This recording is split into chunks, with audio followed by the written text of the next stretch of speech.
My name is Dennis Smith from Sparta. If a person is willing to study the United Nations and look beneath the propaganda they put out about themselves, that person will find that the United Nations is likened to whited sepulchres, which indeed appear beautiful outward, but are within full of dead men's bones and of all uncleanness. The United Nations Sex for Food scandal continues to spread, as the human rights group Save the Children documents in a new report. UN peacekeepers in the war-torn, refugee-rich Liberia have been accused of selling food for sex from girls as young as 8. They are the latest victims in the growing tragedy that includes girls from Burundi, Ivory Coast, East Timor, Congo, Cambodia, and Bosnia. Rape, murder, billions of dollars in fraud and embezzlement on a global scale. The United Nations, formed to save succeeding generations from the scourge of war, has instead become more like a movie that is too graphic to show your children. The reputation of the UN has been shredded by allegations of kickbacks, billions of dollars in graft, the rape of minors, and a total lack of accountability. Then at the July 2nd meeting, Commissioner Goodrow made a motion to approve a resolution against United Nations Agenda 21. Agenda 21 is one of the tools being used by the globalists to dismember and destroy the United States Constitution through stealth. Commissioner Roten voiced his second for the motion, and immediately Chairman Richardson spoke up and said he wouldn't be able to support the motion. He didn't explain why he couldn't support the motion, so why did he speak up so quickly? What was the purpose in telling everyone he wouldn't be able to support the motion if he wasn't going to explain why? One has to wonder why he didn't just wait till a vote was taken to let folks know he favored the United Nations over the United States Constitution, like Commissioner Cox did. Commissioner Smith then told us how he had studied United Nations Agenda 21 and how you can find anything you want on the internet. And after all his study of Agenda 21, he had just as many questions as he did when he started out. Then Commissioner Smith also voted in favor of the United Nations over the United States Constitution, like Commissioners Cox and Richardson. The United Nations serve their globalist masters. Their purpose is to bring about a one-world system. They are opposed to the founding principles of the United States and have methodically pursued policies that are in direct opposition to those principles. For the past month, the United Nations has been working on what they call the United Nations Small Arms Trade Treaty.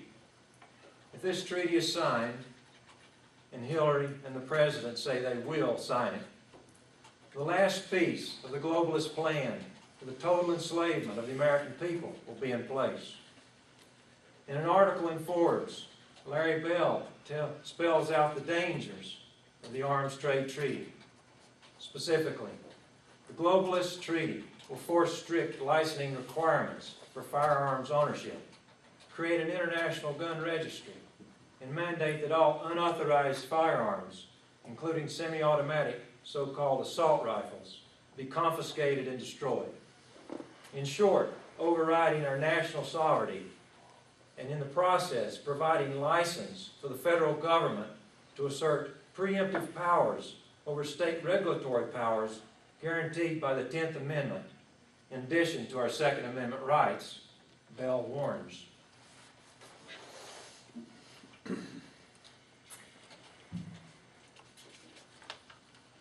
The treaty was supposed to have been signed Friday before last, but the treaty went into limbo after the United States, then Russia and China called for more time to consider revisions.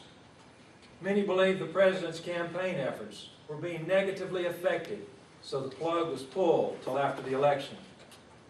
The U.S. State Department said in a statement released at the conclusion of the negotiating conference that the efforts will indeed be revived after the election in November. according to State Department spokeswoman Victoria Nuland.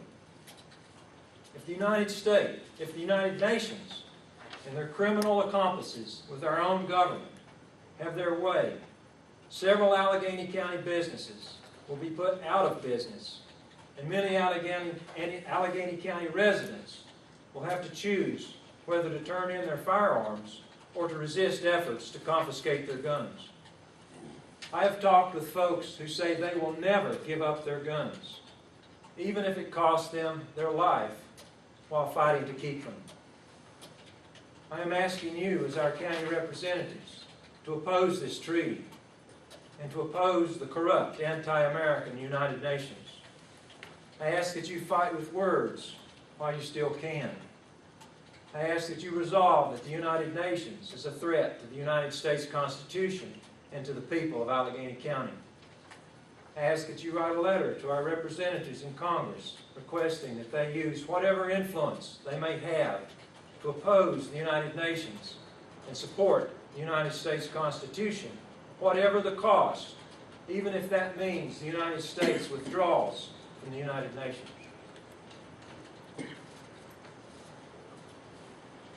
Even though Commissioner Smith, Cox, and Richardson have voted on 2 separate occasions to support the United Nations over the United States Constitution and the people of Alleghany County, I hope the possibility of Alleghany County residents losing their lives because of the actions of the United Nations will change their minds and they will vote to oppose the United Nations.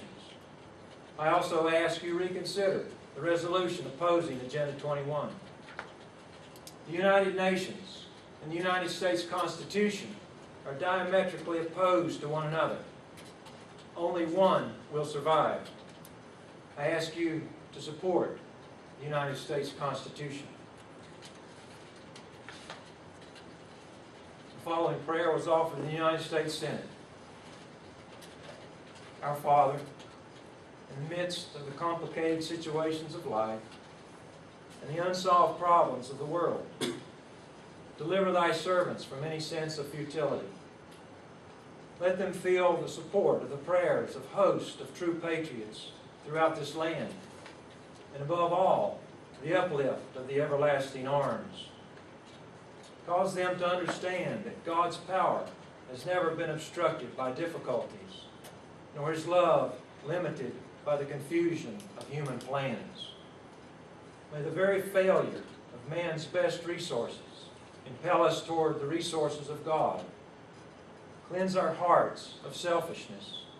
Grant that all questions immediately before us may be made so plain that we shall have no forebodings as we make our decision, nor vain regrets after it is made. For Jesus' sake, amen. Anyone else?